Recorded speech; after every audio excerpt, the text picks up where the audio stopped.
Halo, assalamualaikum warahmatullahi wabarakatuh. Semangat pagi teman-teman semua. Yuk kita ngobrol lagi. Selamat datang di channel Zain Permana ya. Kita bahas tentang satu kasus yang viral soal anak yang kemudian mengakhiri hidupnya karena dia dibully sama teman-temannya katanya ya. Nanti kita kemudian cek lagi dengan detail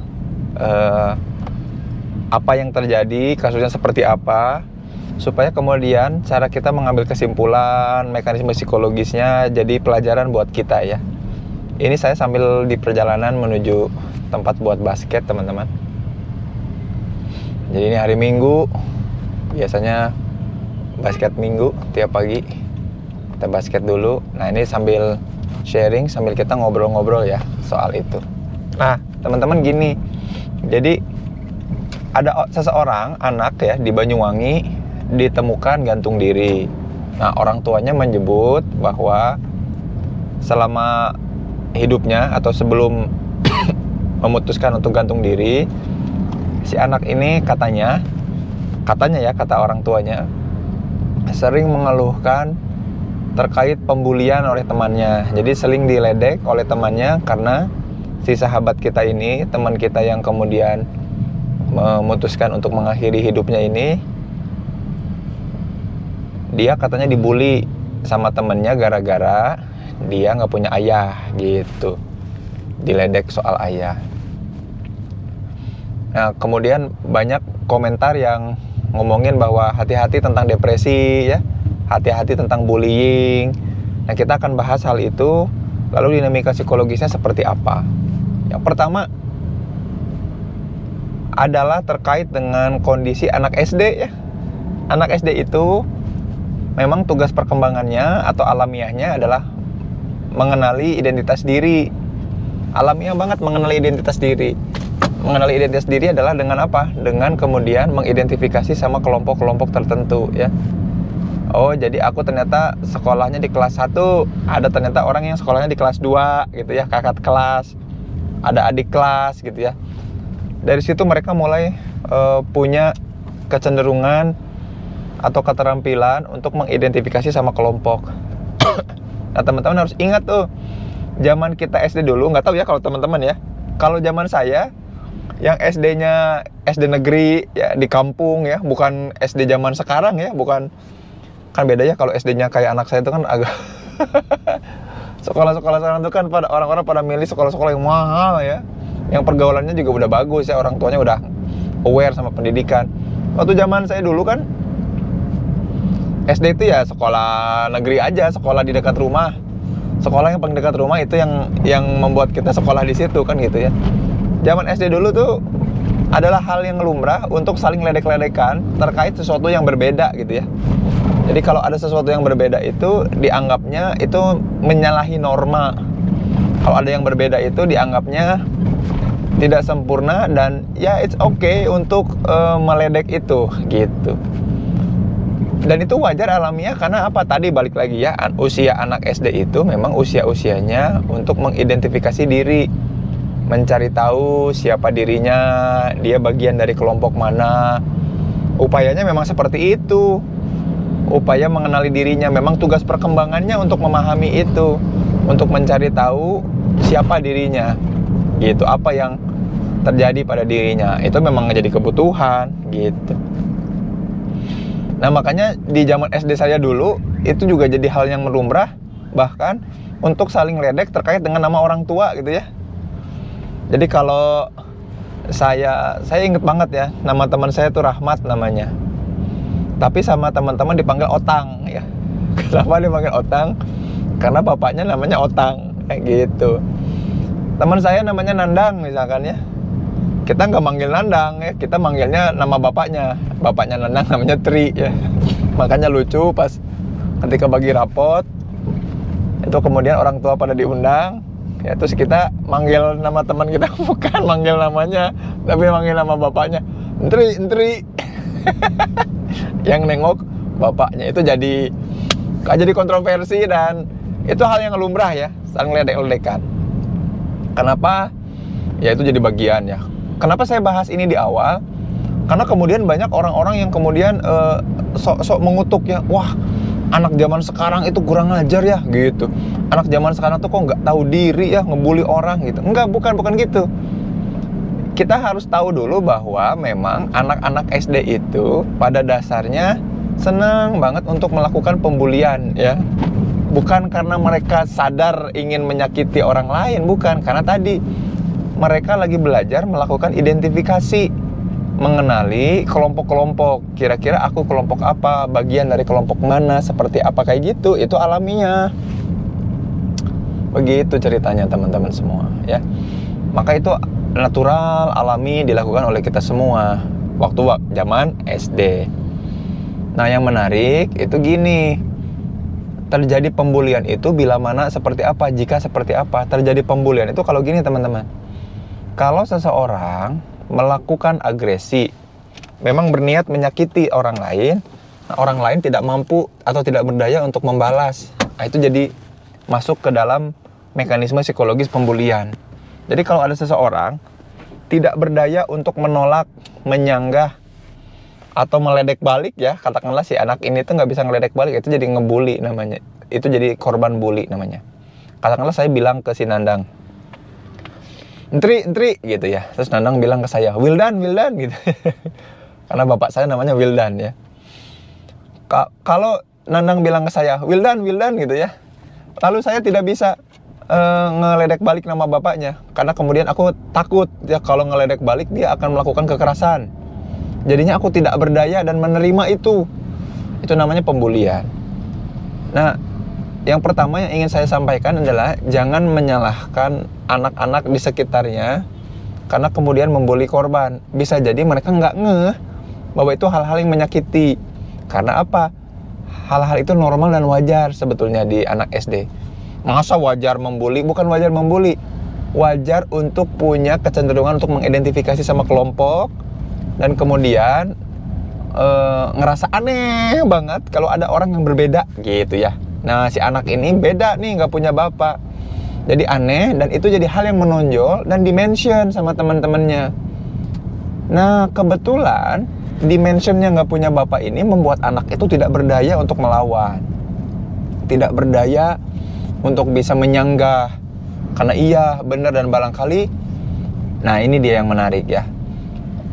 Korban bully itu butuh support dari lingkungannya. Jadi cara untuk mengulangi bully bukan dengan menyetop si bully, pelaku pembuli, bukan.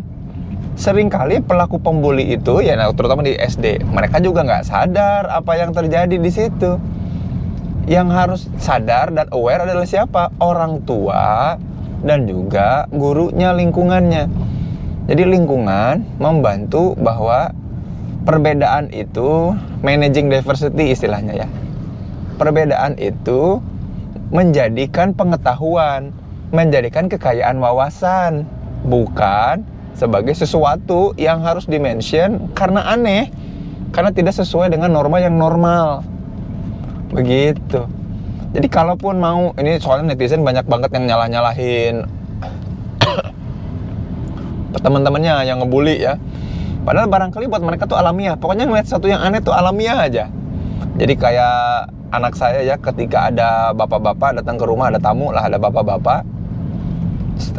Anak saya si Bang Kindi itu tiba-tiba bilang ya, Pah, di depan orangnya, Pah, kenapa dia mah hidungnya kayak gitu? Itu kan gak sopan ya. Kalau orang tua yang gak ngerti, maka orang tua itu akan marahin anaknya. Woi, gak sopan, gak gitu. Yang penting adalah minta maaf sama si tamunya, lalu kasih pengertian ke anaknya bahwa dia, si anak saya si Kindi itu bisa jadi selama ini melihat hidung itu normalnya seperti apa. Nah dia menemukan perbedaan. Nah dia sebut kok hidungnya kayak gitu. Itu alamiah. Nah makanya keterampilan memahamkan, menjelaskan perbedaan itu justru jadi hal yang penting di anak-anak. Makanya kurikulum anak-anak SD itu salah satunya membangun karakter lewat salah satunya managing diversity. Supaya perbedaan itu bukan jadi sebuah keanehan, yang harus dihindari dan dihilangkan, tapi perbedaan menjadi wawasan dan tambahan pengalaman ya, untuk kita saling mengenal satu sama lain. Ya kalau di Quran kan jelas ya, kita dibuat berbeda-beda, berbangsa-bangsa dan bersuku-suku untuk saling mengenal, lita'arufu, untuk saling mengenal. Nah ini yang kemudian jadi kunci mestinya teman-teman ya. Dan ini juga jadi bahan buat teman-teman. Saya ngasih frame berpikir ke teman-teman bahwa bullying itu tidak pernah salah pembulinya seringkali, tapi tapi kemudian perlu dibangun dari pemahaman utuh menyeluruh dari si lingkungan. Jadi kalau ternyata di sekolah ada pembuli, bukan si anak yang salah, tapi apa? Barangkali sekolah, guru-guru dan orang tua tidak memahamkan secara utuh. Ini sistemik. Jadi kalau terjadi pembulian, nggak pernah karena orangnya yang jahat gitu ya, nggak pernah karena orangnya yang jahat. Pasti selalu ada sistem membiarkan atau pembiaran keanehan itu tidak dirubah jadi wawasan atau pemahaman bahwa keberagaman itu satu anugerah yang perlu kita syukuri ya, salah satu bagian dari kebersyukuran. Begitu teman-teman ya. Nah, yang selanjutnya, yang poin ketiga yang ingin saya sampaikan adalah apa sih mekanisme yang terjadi di si anak ini sampai dia memilih untuk mengakhiri hidupnya. Teman-teman mesti paham ya, kalau seseorang tidak memiliki orang tua ya, dia butuh penjelasan kenapa saya kemudian terlahir tidak seperti orang lain. Jadi kalau anak itu berbeda dari orang lain, dia butuh untuk menerima penjelasan. Dia untuk bisa menjelaskan, dan dia butuh untuk bisa menerima penjelasan itu, bahwa penjelasan itu masuk akal. Nah ini kemudian jadi siapa? Tugas orang tua dan orang-orang di sekitarnya ya.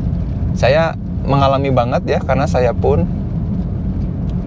sebetulnya nggak bisa menjelaskan, dan sampai sekarang pun masih kebingungan ya, apa yang terjadi antara, karena sekarang mah hanya dapat cerita ya dari si mama, apa yang terjadi antara mama dengan dulu si ayah kandung ya, yang kemudian meninggalkan dari kecil.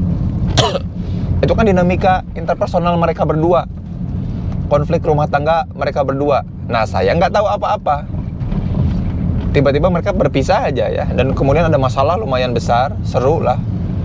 Saya tidak tahu waktu itu, tapi sebagai anak, dan anak manapun pasti butuh penjelasan dan butuh bisa menerima atas penjelasan itu.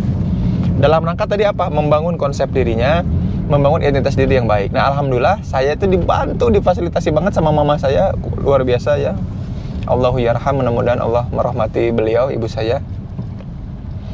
Mama saya tuh betul-betul melibatkan, berusaha menjelaskan apa yang terjadi, supaya saya percaya dan bisa menerima atas kejadian yang terjadi gitu. Sehingga walaupun saya berbeda, saya bisa menerima perbedaan saya, sehingga saya lebih percaya diri gitu. Dan itu yang penting banget, itu ngaruh banget. Nah barangkali si sahabat kita yang kemudian memilih untuk mengakhiri hidupnya ini tidak mendapatkan itu. Dia tidak mendapatkan penjelasan. Nah kalau dia tidak mendapatkan penjelasan, maka dia berada pada kondisi psikologis yang kebingungan, penuh kegalauan. Nah biasanya dampaknya ujungnya adalah terjadinya menyalahkan diri, self blaming yang tinggi. Ini gara-gara aku ya, jangan-jangan aku orang yang dikutuk, jangan-jangan memang aku tidak pantas untuk dicintai sama siapapun. Kalau pantas dicintai siapapun, kayaknya tidak pantas juga aku hidup di dunia lagi. Nah kayak gitu pikirannya. Ditambah ada pembulian barangkali secara sistemik ya, yang nggak sadar, yang nggak disengaja sama teman-temannya, yang membuat dia mengkonfirmasi keraguan, kegalauan, dan ketidakpenerimaan terhadap diri itu. Gitu teman-teman ya. Mudah-mudahan dengan begini teman-teman jadi paham ya mekanisme psikologisnya seperti apa, insya Allah. Barangkali itu yang bisa disampaikan. Mudah-mudahan vlog kali ini bisa membuka wawasan kita soal bullying ya, dan normalnya tumbuh kembang anak ya, dengan berbagai variasinya, dan betapa keberagaman itu atau managing diversity itu penting untuk disampaikan kepada anak-anak kita sejak dini. Jangan Permana pamit mundur. Assalamualaikum warahmatullahi wabarakatuh.